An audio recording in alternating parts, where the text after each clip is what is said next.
O my Bela, why are you so foolish? এখন তো তোমায় ধরে ফেললাম, এবার কি করবে তুমি? সীমান্তের ভারী কণ্ঠস্বর শুনেই কেঁপে উঠল বেলা। নিজেকে শিকার ধরার জালের ভেতর বন্দি অবস্থায় আবিষ্কার করতেই অসহায়ত্বটা আরো তীব্র হয়ে উঠল।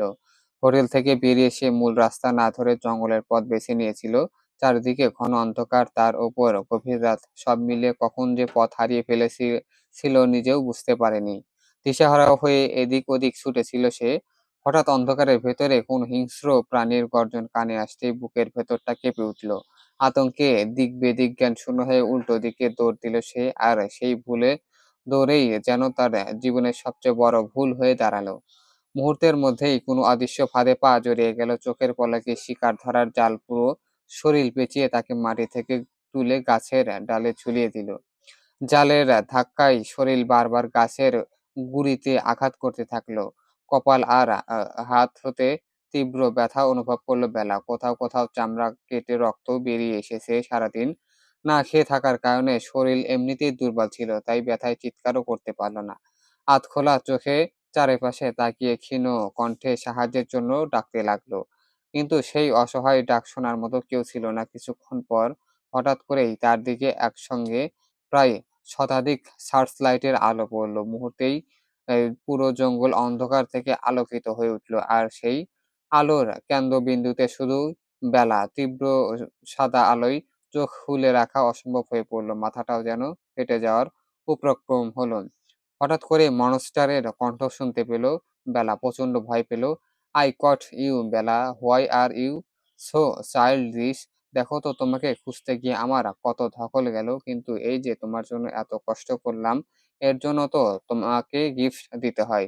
রকস্টার দিগন্তকে দৌড় করালে বলে কথা, গিফট তো স্পেশাল হওয়ার চাই। কি বলো? কথাটা বলেই সীমান্তের বন্দি বেলার দিকে তাকিয়ে থাকলো। বেলাকে কোনো উত্তর দিতে না দেখে দিগন্ত কঠিন গলায় জোরে ডাক পারলো, রিহান। সীমান্তের ডাক শুনে রিহান দ্রুত সামনে এসে দাঁড়ালো।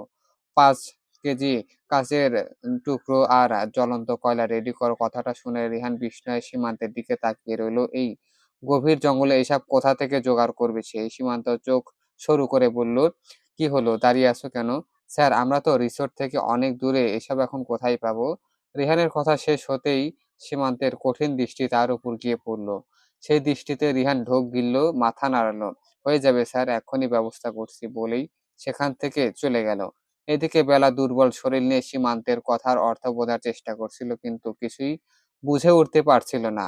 হঠাৎ তার মামার কথা মনে পড়তে চারিদিকে তাকিয়ে তাকে খুঁজতে লাগলো। কোথাও দেখতে না পেয়ে মনে মনে ভাবলো হয়তো তিনি এখনো রিসোর্টেই আছেন, কিন্তু সেই স্বস্তিটুকুও বেশিক্ষণ টিকলো না। দিগন্ত পকেট থেকে ফোন বের করে একটি ভিডিও চালিয়ে বেলার সামনে ধরলো, যেখানে দেখা যাচ্ছে বেলার মামাকে রিসোর্টের ছাদের কিনারায় নিয়ে যাওয়া হয়েছে, আর উনার মাথায় একজন গার্ড বন্দুক ধরে রেখেছে। এর মধ্যেই সীমান্তের কথাই তার দিকে তাকালো।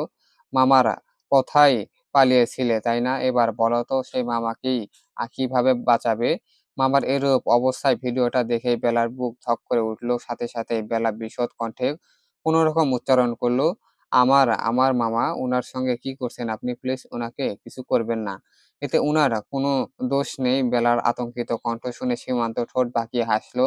আগে নিজেকে আমার হাত থেকে বাঁচাও, তারপর না হয় তোমার মামার কথা ভাববো পিচ্চি। এমন সময় রিহান ফিরে এলো। দুজন সঙ্গে গার্ড, তারা দিগন্তের নির্দেশ মতে মাটিতে এক পাশে ধারালো কাচের টুকরো আর অন্য পাশে জ্বলন্ত কয়লা বিছিয়ে দিল। দিগন্ত একবার সেদিক তাকিয়ে শান্ত স্বরে বলল, ওকে নিচে নামাও। পালানোর যখন এতই শখ, তাহলে পালানোর জন্য একটা সুযোগ তো ওরা পাওয়া উচিত। গার্ডরা জাল কেটে বেলাকে নিচে নামিয়ে দিল। দীর্ঘক্ষণ ঝুলে থাকার কারণে তার পুরো শরীর অবশ হয়ে গেছে, কপালের ক্ষত থেকেও ধীরে ধীরে রক্ত গড়িয়ে পড়েছে। সীমান্ত ঠান্ডা গলায় বলল, জুতোগুলো খুলে ফেলো পিচ্চি। বেলা ক্লান্ত চোখে তার দিকে তাকিয়ে রইল। সারাদিন না খাওয়া, দৌড়াদৌড়ি আর আঘাতে তার মাথা ঠিকমতো কাজ করছে না। দিগন্ত এবার কড়া গলায় বলল, কি হলো? হাবার মতো দাঁড়িয়ে আছো কেন? জুতো খুলতে বলেছি। বেলা কষ্টে বলল, কেন? প্রশ্ন করা আমি একদম পছন্দ করি না, যা বলেছি সেটাই করো। রিহান ধীরে বলল, ম্যাডাম, স্যার যা বলেছেন করে ফেলুন, না হলে পরে আরো কঠিন শাস্তি দিতে পারে। তবুও বেলা নড়ল না। সে দৃঢ় গলায় বলল, "আমার মামাকে ছেড়ে দিন। উনার কোনো দোষ নেই। পালানোর চেষ্টা আমি করেছি। শাস্তি যদি দিতেই হয় আমাকে দিন।" বেলার এই কথাটাই যেন সীমান্তর ধৈর্যের সীমা ভেঙে দিল। এক মুহূর্তের এগিয়ে এসে শক্ত করে তার কবজি টেপে ধরল। "আমার মুখের উপর কথা বলার সাহস হয় কিভাবে? জানো এই সাহসের শাস্তি কতটা ভয়ংকর হতে পারে?" কথা শেষ করে সে বেলাকে কাঁধে তুলে নিল। তারপর জোর করেই তার জুতো খুলে ধারালো কাঁচের টুকরোর উপর দাঁড় করিয়ে দিল। পা রাখতেই ব্যথায় বেলা চিৎকার করে উঠল। ভারসাম্য হারিয়ে পড়ে যেতে নিলেই সীমান্ত শক্ত করে তাকে ধরে রাখলো। "ছাড়ুন আমাকে প্লিজ, প্লিজ আমার পা।" কথা শেষ করার আগেই কান্নায় ভেঙে পড়ল বেলা। সীমান্ত এক হাত দিয়ে তার মুখ চেপে ধরে নিচু স্বরে বলল, "শশ, একদম কোনো শব্দ করবে না। পালাতে চেয়েছিলে, তাই না? এবার পালিয়ে যাও।" সে কাঁচের টুকরো আর জ্বলন্ত কয়লার দিকে ইশারা করে বলল, "এই পথ পেরিয়ে ১০ মিনিটের মধ্যে যদি জঙ্গলের বাইরে যেতে পারো তাহলে আমি আর কখনো তোমাকে তাড়া করব না। কিন্তু যদি না পারো তাহলে মনে রাখবে তোমার এই পা আর কোনোদিন আমার আদেশ অমান্য করে এক কদমও এগোতে পারবে না।" সীমান্তরা কথা শুনে বেলার চোখে একটুখানি আশার ঝিলিক দেখা দিল। সে ব্যথায় কাঁপা কাঁপা গলায় বলল, "আপনি সত্যি বলেছেন? আমি যদি এই জঙ্গল পার হতে পারি তাহলে আর কখনো আমাকে খুঁজবেন না তো?" সীমান্ত ঠোঁটের কোণে রহস্যময় হাসি টেনে বলল, "আগে প্রমাণ করো তুমি পারো। তারপরে কথার দাম নিয়ে ভাবা যাবে।" এই একটু কথাই যেন বেলার ভেতরে নতুন করে বাঁচার ইচ্ছা জাগিয়ে দিল। সে ধীরে ধীরে কাঁচের টুকরোর উপর পা ফেলতে শুরু করলো। প্রতিটি পদক্ষেপে পায়ের তালু কেটে রক্ত ঝরতে লাগলো। তারপর কাঁপতে কাঁপতে পৌঁছে গেল জ্বলন্ত কয়লার সামনে। প্রথমে পা রাখতেই মনে হলো পায়ের নিচের চামড়াগুলো যেন আগুনে পুড়ে যাচ্ছে। অসহায় যন্ত্রণা সে স্বভাবতই পা সরিয়ে নিতে চাইলো। ঠিক তখনই সীমান্তের কণ্ঠ বজ্রের মতো গর্জে উঠল, "সাবধান! একবারও যদি পা পিছিয়ে নাও তাহলে এই কয়লায় শুধু পায়ে নয় তোমার পুরো শরীরেই ছড়িয়ে দেওয়া হবে।" সীমান্তর গভীর কণ্ঠে বলা কথা বেলা আর পা সরানোর সাহস পেল না। হেঁচকি তুলে কাঁদতে কাঁদতে সে জ্বলন্ত কয়লার উপর কাঁপতে কাঁপতে পা ফেলতে লাগলো। শরীর আগেই দুর্বল ছিল, তার উপর এই অসহনীয় যন্ত্রণা যেন পুরো শরীরটাকে ছিন্ন ভিন্ন করে দিচ্ছিল। মনে হচ্ছিল মৃত্যু যন্ত্রণার স্বাদ বুঝি এমনই হয়। তবুও নিজেকে কোনোভাবে সামলে এক পা করে এগিয়ে চলল সে। তার মাথায় তখন একটাই চিন্তা, যেভাবেই হোক এই জঙ্গল পেরোতে হবে, পালাতে হবে। এই মনস্টারের সঙ্গে সে কখনোই যাবে না।